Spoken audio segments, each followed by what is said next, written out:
Segunda de Corintios.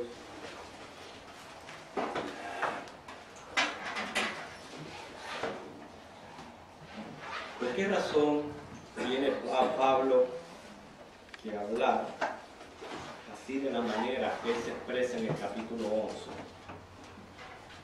En una oración, una breve palabra, ¿quién me podría responder? Pablo está hablando de una manera en el capítulo 11 y algo lo ha llevado, lo ha impulsado a hablar así. ¿Por qué razón? Lo que estaban hablando más de él en cuanto a su apostolado y esas cosas, le hicieron que como que él se gloriara, pero tuvo que declarar todas esas cosas que era para su defensa, ¿verdad? La defensa de Pablo más bien consistía, no solamente estaban debilitando su apostolado, pero más bien esta gente se gloriaban de lo que ellos hacían. Y eso lleva a Pablo a hacer algo que él sabía que es incoherente completamente con el cristianismo, que es llegar a uno a vanagloriarse de lo que uno hace. Yo decía que un ministro como Pablo, que él habla de lo que la importancia de la humildad, tuvo que haber sido algo muy fuerte que lo llevó a él a escribir de esta manera que él lo hace. Y vamos hoy a continuar tratando este mismo tema. Vamos a ver los versículos 18 al 19 de Segunda de Corintios, capítulo 11.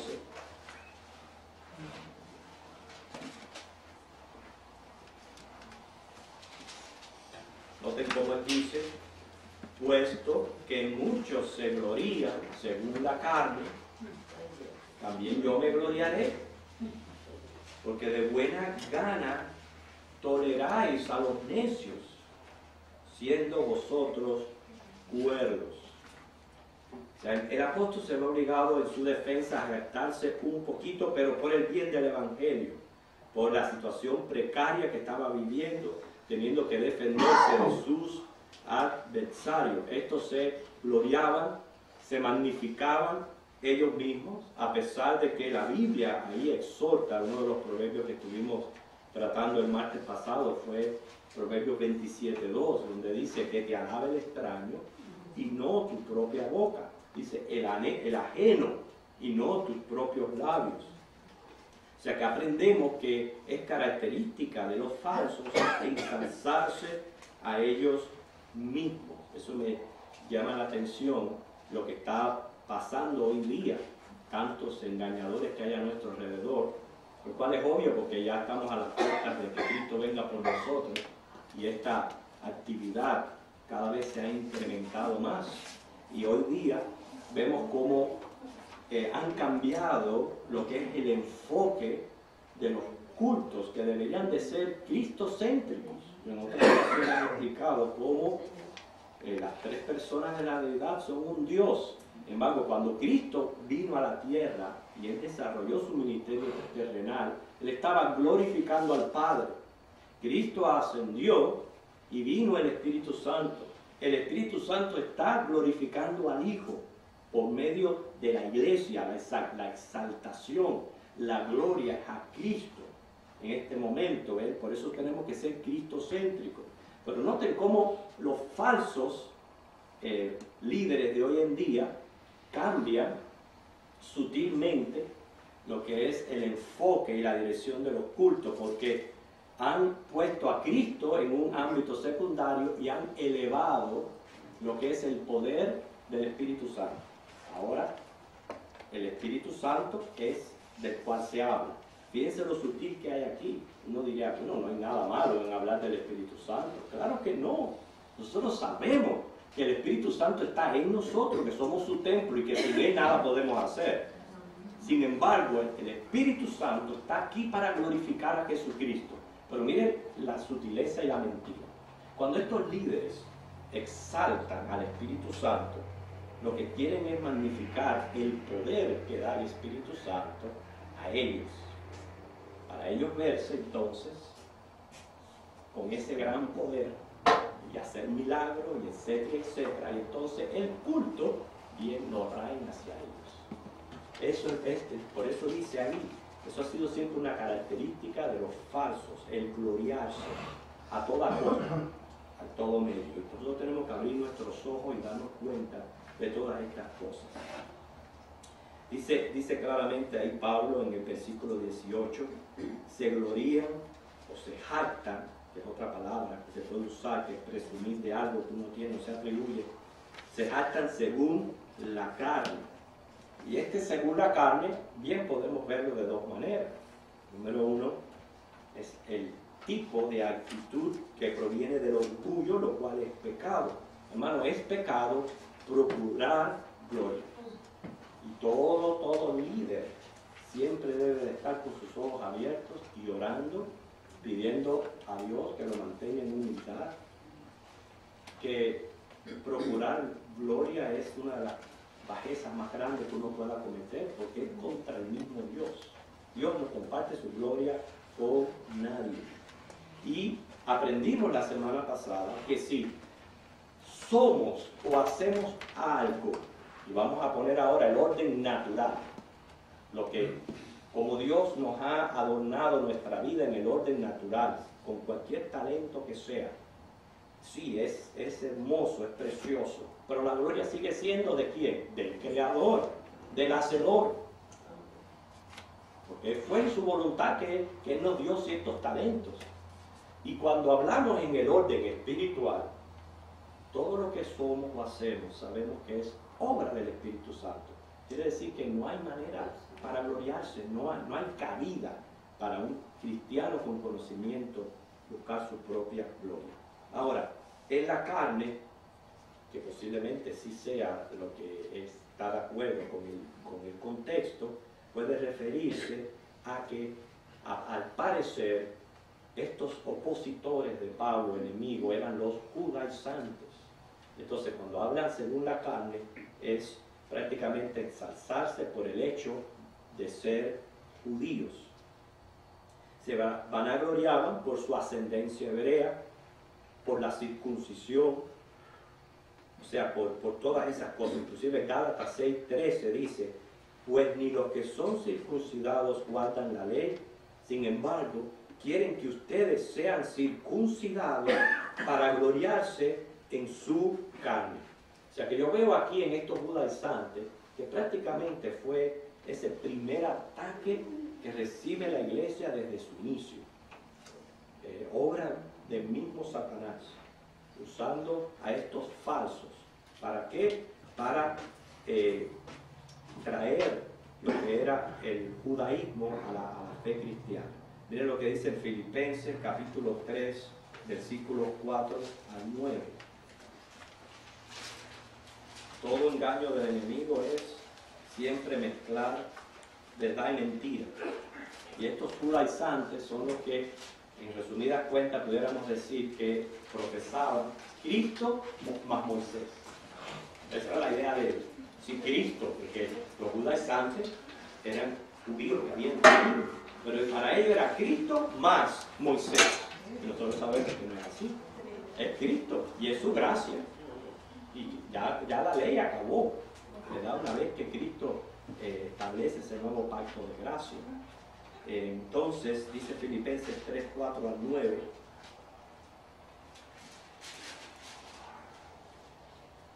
aunque yo tengo también de qué confiar en la carne, si alguno piensa que tiene de qué confiar en la carne, yo más, circuncidado al 8º día, del linaje de Israel, de la tribu de Benjamín, hebreo de hebreos, en cuanto a la ley fariseo, en cuanto a celo perseguidor de la iglesia, en cuanto a la justicia que es en la ley, irreprensible. Pero cuantas cosas eran para mi ganancia, las he estimado como pérdida por amor de Cristo. Y ciertamente aún estimo todas las cosas como pérdida por la excelencia del conocimiento de Cristo Jesús, mi Señor, por amor del cual lo he perdido todo y lo tengo por basura para ganar a Cristo y ser hallado en Él, no teniendo mi propia justicia, que es por la ley, sino la que es por la fe de Cristo, la justicia que es de Dios por la fe. O sea que según la carne, fueron tantos, inclusive, hermano, estamos hablando de aquí, apóstoles, se dejaron engañar y tenían esta mentalidad de Cristo más Moisés. Y contra ellos fue que Pablo tuvo que enfrentarse en aquellos días. Por eso él dice, si estos falsos se glorían indignamente, entonces él se iba a gloriar, lo cual es incoherente con el verdadero carácter del cristiano. Ahora, fíjense, volviendo a nuestro pasaje, 2 de Corintios capítulo 11, ese versículo 19, estamos en el 19, porque de buena gana toleráis a los necios, siendo vosotros pueblos. Que se presenten falsos maestros no debe de asombrarnos, hermanos. No debe de asombrarnos porque hay un enemigo detrás de todo esto, que no descansa, no duerme. Vemos como el inicio de la iglesia fue atacada por los judaizantes. Y luego la iglesia a través de credos tuvo que clarificar sus doctrinas y defenderse en contra de todas las herejías que iban surgiendo a través de los siglos. Pero esto no es nuevo. Si vamos a Jeremías, profeta Jeremías, capítulo 5, los versículos 30 al 31.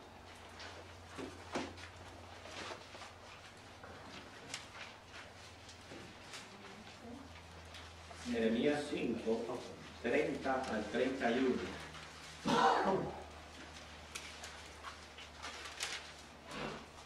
Me impactan estos versículos, porque es lo que está pasando, hermano, en nuestros días. Lo increíble no solo que se levanten falsos maestros, sino tanta gente que los sigue. A pesar de que las evidencias las tienen delante por completo, están ciegos, completamente ciegos, y los siguen.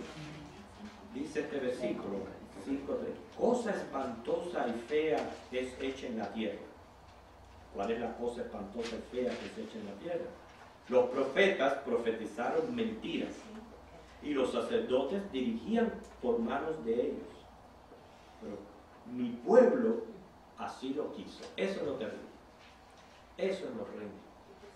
Que el pueblo así lo quería. Y eso es lo que la gente quiere hoy día, ¿no? La gente quiere lo que los falsos maestros les están dando. Biblia obsoleta. Lo que quieren es sueños, visiones, revelaciones. Todas esas cosas es lo que están detrás ahora. Sentarse a escuchar un estudio bíblico, aburrido. Historia bíblica, ¿qué va? No lo entiendo. Y hay una apatía hacia lo que es la verdadera el estudio de la Biblia.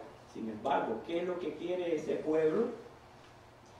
¿Qué es lo que quiere? Lo que los falsos profetas le están dando.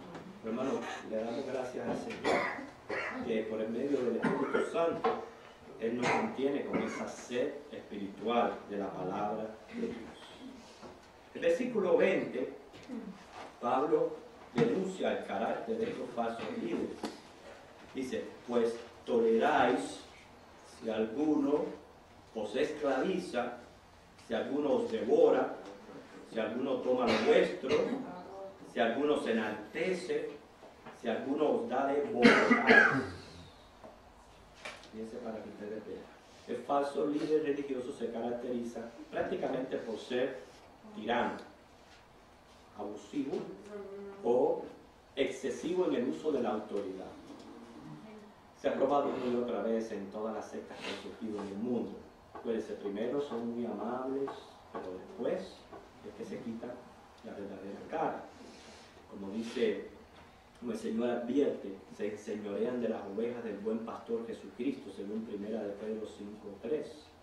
Y mismo Pablo escribe en Gálatas 1:7, perturban y quieren pervertir el evangelio de Cristo. Se está hablando de los judaizantes, que intentaban esclavizar a los cristianos gentiles a guardar la ley. O sea, volverlos de nuevo a ese yugo, a esa esclavitud. Pero no lo hacían de buena manera, sino con tiranía. Por eso dice ahí, devoraban, insultaban, maltrataban. Hermano, basta un estudio de los hechos para darnos cuenta cuánto Pablo tuvo que sufrir enfrentándose a estos judaizantes. ¿Qué quiere decir todo esto? Que el falso líder se va a valer de la sujeción. O sea, sujeción es influir de cierta y determinada manera. Se va a valer de la coacción, que ya es obligar con violencia a hacer algo o a decir algo. Usted lo puede notar si no sé si usted alguna vez ha visto videos de los falsos profetas que hay hoy día, cómo están hablando bobería y de una primera le dicen a la congregación, digan algo, y la gente completamente empiezan a decir eso. O sea, es un control de voluntad de esas personas que es increíble, es en medio de la coacción. Y se valen también del amedrento, que es infundir miedo o infundir carga de conciencia para debilitar, o sea, para sentirse que impotentes. Eso hacen ellos. Y se enaltecen, o sea, elevarse orgullosamente. Y Pablo inclusive menciona abofetear en la cara, que para el judío era considerado la mayor indignidad, el darle a una persona en la cara. Así que el Señor mismo denunció esto en los fariseos, Mateo 23:14. Ha sido la tendencia de las autoridades eclesiásticas no bíblicas, o sea, imponer una absoluta dependencia del clero y una superioridad sobre los fieles. Sabemos que eso es característico del catolicismo, que hace que las personas estén completamente dependiendo de sus oficiales y de sus sacerdotes. Pero en contraste, el Evangelio, la verdadera iglesia, es incompatible con toda autoridad excesiva, porque enseña, promueve igualdad esencial de todos los creyentes, porque el señorío es de Cristo y la autoridad de la iglesia, según Efesios 1, 20 al 23. Bien, seguimos. En el versículo 21, Pablo aquí va a mencionar algo acerca de cómo los corintios lo consideraban un hombre débil. Dice, para vergüenza mía lo digo, para eso fuimos demasiado débiles, pero en lo que otro tenga osadía, hablo con locura, también yo tengo osadía. El mismo Pablo, 1 Corintios 2:3, dice, estuve entre ustedes con debilidad, pero hay que interpretar esa debilidad. No que era un hombre débil en lo físico, como los corintios pensaban que él era, sino que su debilidad era el carecer de confianza en sí mismo. Eso lo llevaba a Pablo a depender totalmente del Espíritu Santo. En eso él era débil, él no se sentía capaz en sí mismo. Hermano, eso nos pasa, yo pienso, a todos los líderes, sean maestros, pastores, ministros. Siempre uno siente esa incapacidad, esa debilidad de no sentirse capaz de hacer algo, y lo lleva a uno a depender del Espíritu Santo por completo. Lo lleva a uno a orar, porque es que uno sabe que uno no puede. Es en esa manera que Pablo se sentía débil, no en lo físico. Por eso él dice aquí, ustedes se van a equivocar conmigo, porque cuando yo tenga que ser fuerte, fuerte voy a ser, con quien sea, y en donde sea yo voy a ser fuerte. Y él se estaba defendiendo de esa manera. Y yo digo, no hay ni la más mínima señal de debilidad física cuando él ahora procede en los próximos versículos a ir detallando, ahora ya, de todo lo que él, entre comillas, se jactaba.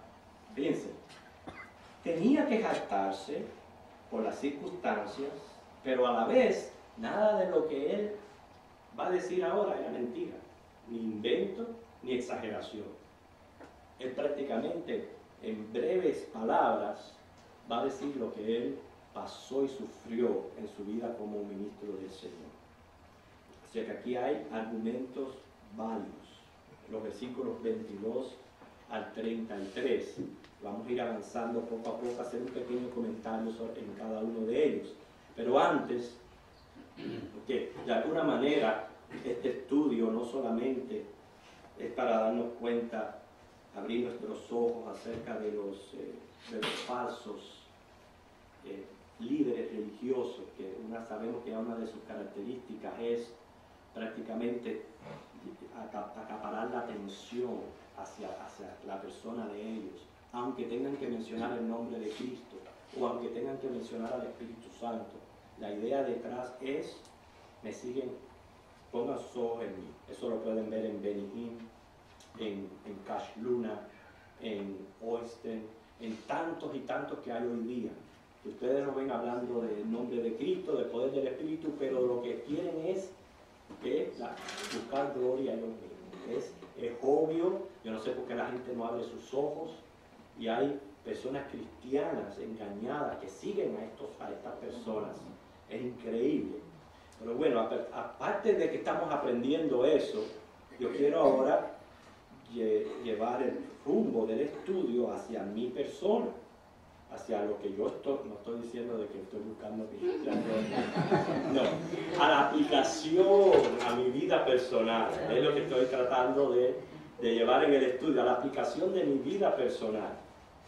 Hay un himnólogo, muchos conocen el himno Mi vida di por ti.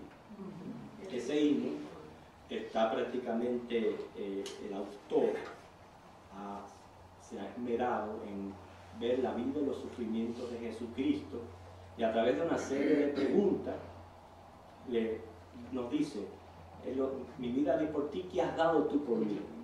Y continuamente nos reta a pensar qué estamos haciendo nosotros por el Señor. Bueno, brevemente vamos a ver lo que Pablo hizo por Cristo. Y cuando yo estudio esto, hermanos, lo que hace es, primeramente, tapar mi boca. Tapa mi boca. Realmente, por más que uno haya sufrido por el ministerio, no es nada. No es nada. No solamente en comparación a Jesucristo, que no nos podemos comparar con Él. Entonces nos tapa la boca. Y segundo, lo que me hace es estimular, llenar de ánimo y valor en trabajar más y mejor para el Señor. ¿Okay? Dice el versículo 22. ¿Son hebreos? Yo también. ¿Son israelitas? Yo también. ¿Son descendientes de Abraham? También yo. Ya eso lo estuvimos leyendo también en Filipenses 3, del 4 al 5. ¿Okay? En eso no hay que comentar. 23. ¿Son ministros de Cristo? Y él lo pregunta.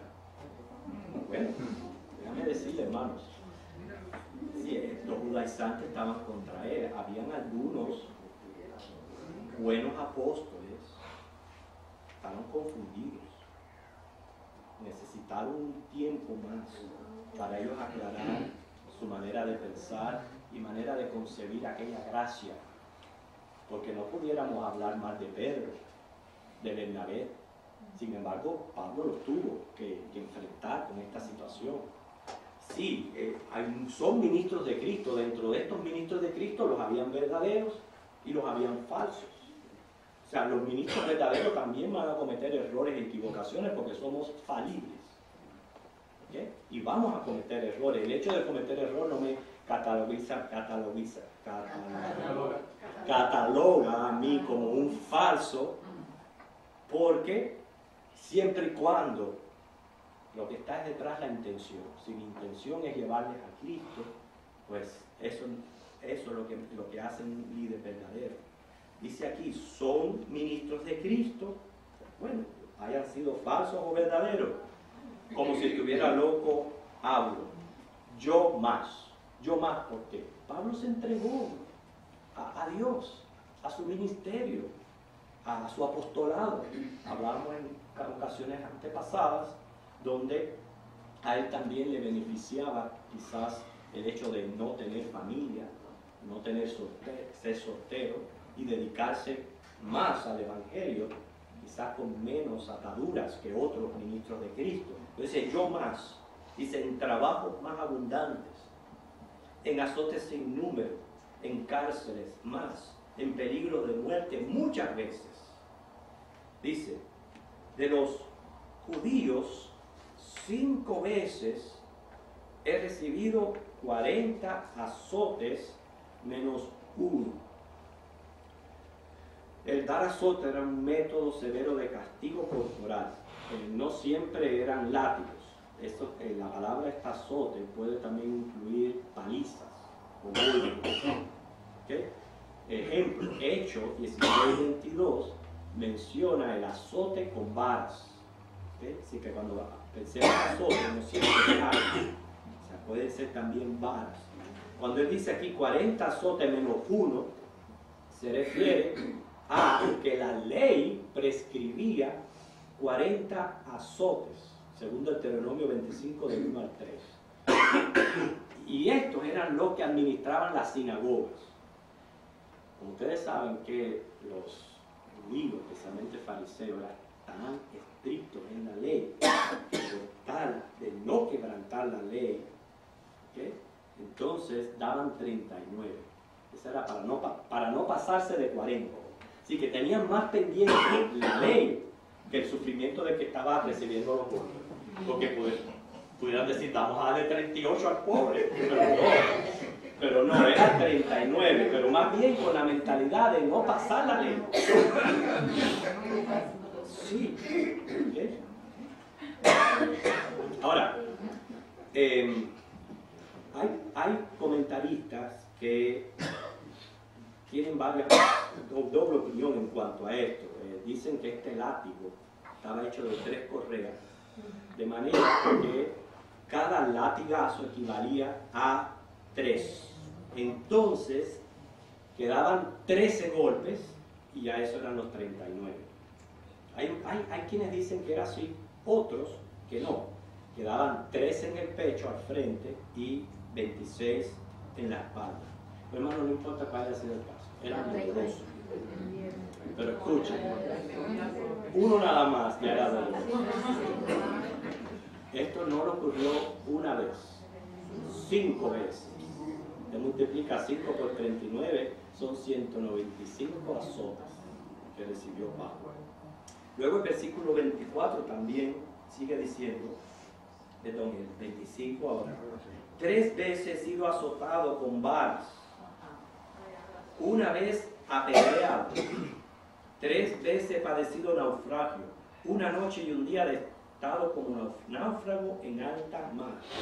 Menciona cuando fue lapidado, según Hechos 14 y 19, apedreado y dejado casi por muerto. También de los romanos, que recibió 3 azotes, y ahora lo especifica que fueron con varas. Era el castigo romano aplicado en Filipos, eso lo experimentó en Filipos, Hechos 16, 23. O sea que 5 veces por los judíos, 3 veces por los romanos. Y eso sin contar que según la costumbre romana, antes de decapitar, se azotaba al reo. Entonces Pablo fue decapitado, pero cuando él escribe esto, obviamente no había ocurrido esa situación. Versículo 25 habla de 3 naufragios.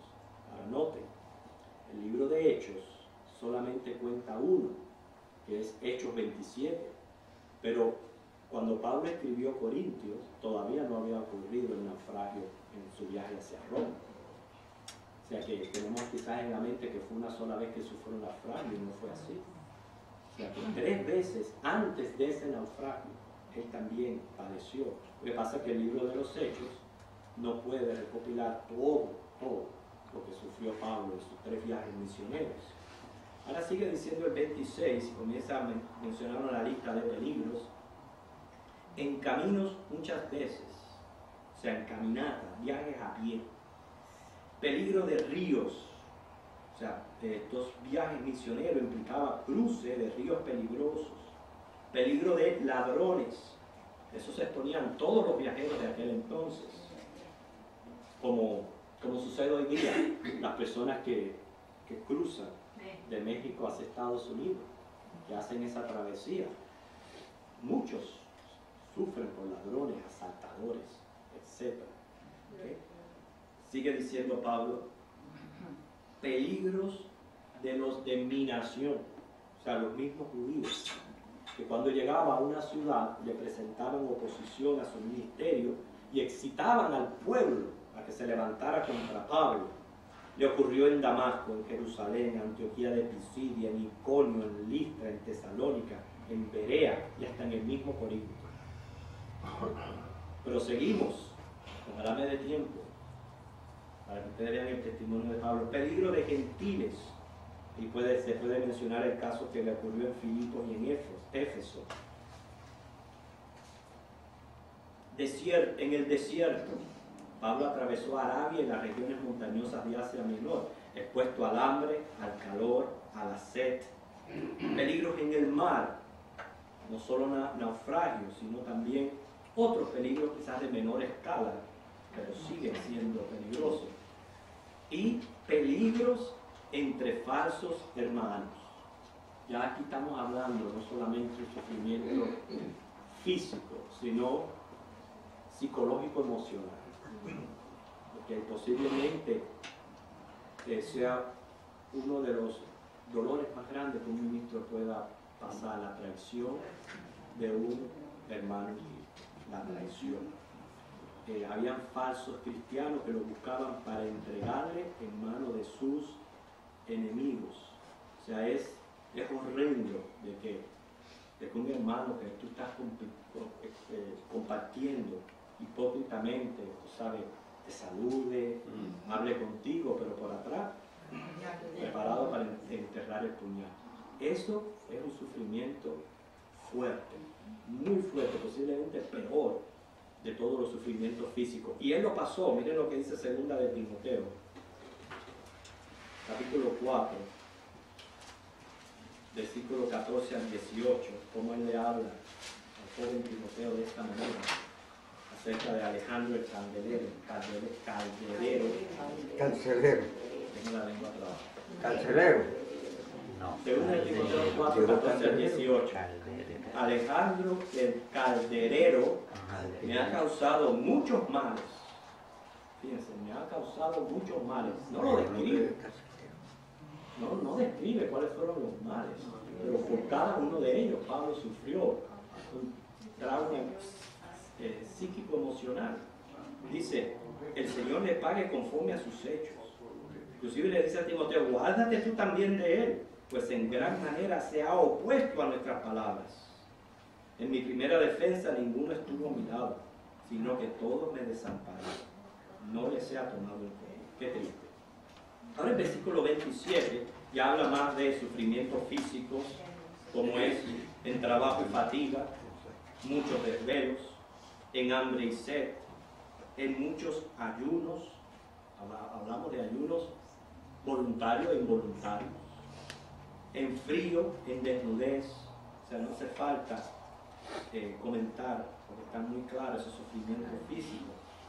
28, y además de otras cosas, lo que sobre mí se golpea cada día, la preocupación por todas las iglesias. ¿Por qué? Porque era un siervo verdadero. Si no hubiera sido un siervo verdadero, no le importaba la condición de ninguna iglesia. Pero él no solamente iba y las plantaba, sino estaba pendiente de estas iglesias. Y no sea por visita o por carta, estaba al tanto de la situación y ministraba. Y hermanos, pocos fueron los asuntos que tuvo que tratar Pablo en la iglesia de Corintios. ¿Y ustedes creen que todo eso no es una carga sobre el apóstol? Que tú llegues, les prediques la verdad del evangelio, por un lado vea apóstatas abandonando la fe, otros viniendo en contra de ti, otros haciendo cosas indebidas. Todo eso agolpeaba al ministro. Y 29, ¿quién enferma y yo no enfermo? ¿Verdad? ¿A quién se le hace tropezar y yo no me indigno? Por eso él dice, si es necesario gloriarse, me gloriaré en lo que es de mi debilidad. La debilidad de Pablo era siempre sentirse impotente y depender de Dios para el desarrollo de su ministerio. Esa era su debilidad. Pero debilidad física no tendría ninguna. Si hubiera tenido debilidad física en el primer viaje, abandona todo. O sea, que él era un hombre fuerte física, mental y emocionalmente, para poder haber soportado todo esto y, como él dice, llegar a terminar la carrera. Inclusive es una enfermedad. Yo entiendo que haya sido un padecimiento físico. ¿Por qué razón? Él había recibido poder para hacer milagros de sanidad y Dios siempre quiso mantenerle en esa humildad. Y por eso era irónico que un sanador y hacedor de milagros tuviera él mismo una enfermedad, que le haya pedido a Dios 3 veces que se la quite y no haya sucedido. Por eso el Señor dice, bátame mi gracia. Bien, en fin, Pablo pone a Dios como testigo de él. Eso es lo precioso de su testimonio, poner a Dios de testigo. Dice, el Dios y Padre de nuestro Señor Jesucristo, quien es bendito por los siglos, sabe que no miente.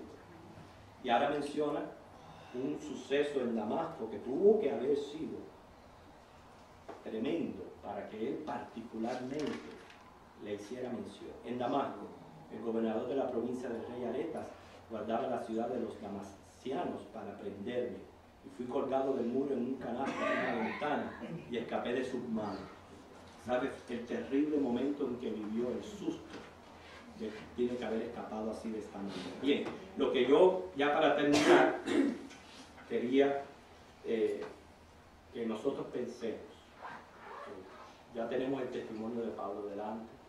Cada uno de nosotros tiene algo que hacer, un ministerio en la obra del Señor. Algo Dios nos ha encargado y entregado. Y es para Él, por quienes trabajamos y quienes servimos.